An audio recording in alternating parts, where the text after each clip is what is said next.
దేవుని నామమునకు ఘనత, మహిమ, ప్రభావాలు కలుగునుగాక.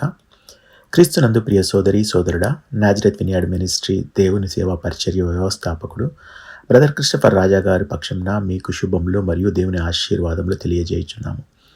ప్రతిదినం దేవుడు అనుగ్రహించిన వాక్య ప్రత్యక్షతలను తెలుగులో అనువదించి ప్రసారం చేయబడుచున్నవి. ఈ వాక్య సందేశం మీరు విని ఆశీర్వదించబడాలని మా ప్రార్థన. నేటి దినం కొరకు మన ఆత్మీయ మేళ్ల నిమిత్తమై ఇవ్వబడిన దేవుని వాక్య ప్రత్యక్షత లూకా రాసిన సువార్త 17వ అధ్యాయము మరియు 17వ వచనము. అందుకు యేసు 10 మంది శుద్ధులైరి కారా, ఆ 90 ఎక్కడా? నా ప్రియ సోదరి, సోదరుడా, నేడు చదివిన వాక్య భాగంలో మన ప్రభువును రక్షకుడైన యేసు క్రీస్తు ఒకసారి 10 మంది కుష్ఠరోగులను కలుసుకున్నాడు. వారి కుష్ఠరోగ పరిస్థితి చాలా దయనీయంగా, దారుణంగా ఉంది. వారి సమాజంలో నుండి వెలివేయబడి బహిష్కరించబడ్డారు. వారి శరీర పరిస్థితి చాలా దుర్వాసనతో చాలా దారుణంగా ఉంది. సమాజంలో ప్రతి ఒక్కరూ వారిని అసహించుకున్నారు మరియు తిరస్కరించారు. కుటుంబ సభ్యులు కూడా వారిని కుటుంబానికి దూరంగా వెలివేశారు, వారిని పక్కన పెట్టేశారు. వారు మన ప్రభువుని కరుణించమని, స్వస్థపరచమని అడుగుతున్నారు. వెంటనే దేవుడు వారిని స్వస్థపరిచాడు.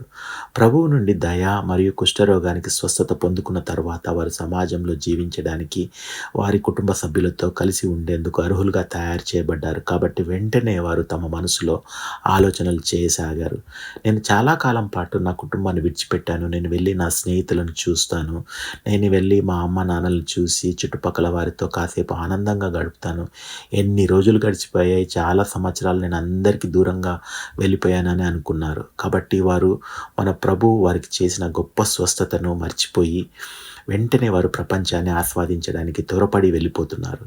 కానీ ఆ 10 మందిలో ఒక సమరయుడు మాత్రమే తనకు కలిగిన స్వస్థతను బట్టి గొప్ప శబ్దంతో దేవుని మహిమపరచుచు తిరిగి వచ్చి ఆయన కృతజ్ఞతాస్తులు చెల్లించుచు ఆయన పాదముల యొద్ద సాగిలపడెను. అప్పుడు 10 మంది శుద్ధులైరి కారా, ఆ 90 ఎక్కడా అని యేసయ్య ఆ సమరయుణ్ణి అడిగిన ప్రశ్న నేడు చదివిన వాక్య భాగం.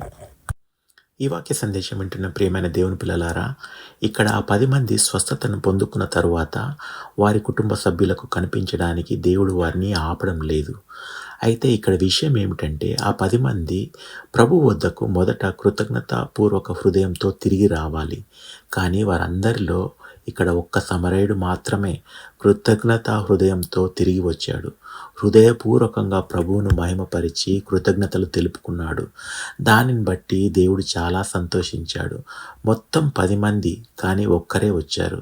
మిగిలిన 9 మంది ఎక్కడా? మిగతా 9 మంది సంగతి ఏమిటని ఒక ప్రశ్నను అడిగాడు. కాబట్టి దీని నుండి మనకు అర్థమయ్యేది ఏమిటంటే, ప్రభు అయిన యేసుక్రీస్తు తాను స్వస్థపరిచిన వ్యక్తుల నుండి కృతజ్ఞతలను ఆశిస్తున్నాడు. ప్రియమైన దేవుని పిల్లలారా, దేవుడు మన నుండి డబ్బుని అడగడు. దేవుడు మన నుండి వెండి బంగారాలను ఆశించడు. మేలులను పొందుకున్న తర్వాత ఎల్లప్పుడూ మన నుండి కృతజ్ఞతలను ఆశిస్తున్నాడు. ప్రభు, మీరు నా కోసం ఎంతో చేశారు. మీరు నన్ను ఎన్నో ప్రమాదాల నుండి తప్పించారు. మీ వల్లనే నేను ఈరోజు బ్రతికి ఉన్నాను. మీ వల్లనే నా శరీరం సరిగా పనిచేస్తుంది, ఆరోగ్యంగా ఉన్నదని. ప్రభువా, నేను ఈరోజు 3 సార్లు భోజనం చేశాను. నువ్వు మాత్రమే నాకు ఈ భోజనాన్ని అనుగ్రహించావని ఈ విధంగా మనము ప్రార్థనల్లో చాలా వరకు కృతజ్ఞతలు తెలుపుతూ దేవుని స్తుతించాలి. ఎందుకంటే మన దేవుడు కృతజ్ఞతా హృదయాన్ని మన నుండి ఆశిస్తున్నాడు. మనం దేవుని స్తుతించడం ప్రారంభించిన తర్వాత మనలో తెలియని ఆనందాన్ని, మన లోపల ఒక గొప్ప బలాన్ని మనం కలిగి ఉంటాము. దేవునికి కృతజ్ఞతలు చెప్పని వ్యక్తుల ముఖాలు చాలా వాడిపోయి ఉంటాయి, చూడటానికి చాలా భయంకరంగా ఉంటాయి. అయితే మన జీవితంలో కృతజ్ఞతతో దేవుని స్తుతించినప్పుడు మన జీవితం చాలా ఆసక్తికరంగా మారుతుంది. దేవుడు మనల్ని ప్రతి చోట మరింత ఎక్కువగా ఆశీర్వదిస్తాడు. కాబట్టి ఈ వాక్య సందేశం వింటున్న మీరు దేని గురించి ఆందోళన చెందాల్సిన పని లేదు.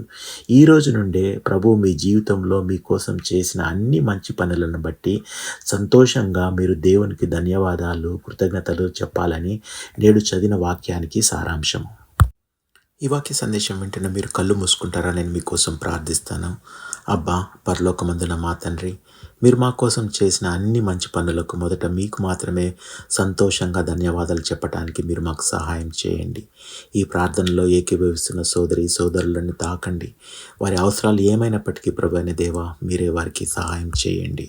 హాస్పిటల్లో ఉన్న వ్యక్తులను స్వస్థపరిచి వారిని త్వరగా ఇంటికి వెళ్ళటానికి మీరే సహాయం చేయండి. బిడ్డలను పొందాలని చాలా కాలం వేచి ఉన్న తమ ప్రజలను దయచేసి వారిని యేసు నామములో గుర్తు చేసుకొని వారి జీవితంలో అద్భుతం చేయమని మేము ప్రార్థిస్తున్నాం తండ్రి. ఆమెన్. దేవుడు ఈ రోజు వరకు మనకు తోడుగా ఉండి మన కోసం ఒక అద్భుతం చేస్తాడు. ఆమెన్.